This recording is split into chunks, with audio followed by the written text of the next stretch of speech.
Eliane et Germaine se rappelleront du passage de Carmen. Il était 15 h quand la tempête provoqua une coupure de courant dans leur ferme aux portes de Beaumont du Périgord. Comment vous êtes débrouillés pour cette soirée? Avec des bougies, évidemment. On a eu un repas aux chandelles. Génial! Ce matin, 800 foyers étaient encore privés d'électricité en Dordogne.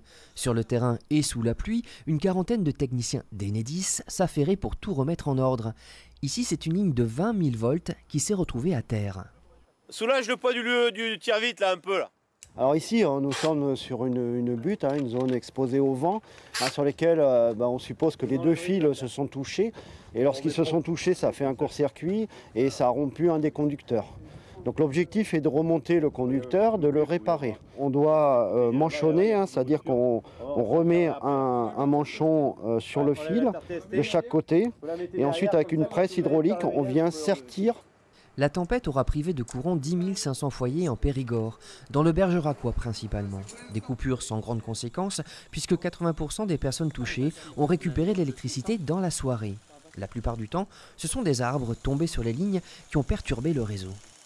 Les lignes aériennes sont toujours un peu plus vulnérables. On enfouit régulièrement, chaque année, un certain nombre de lignes aériennes. Toutes les nouvelles lignes que l'on construit sont en souterrain.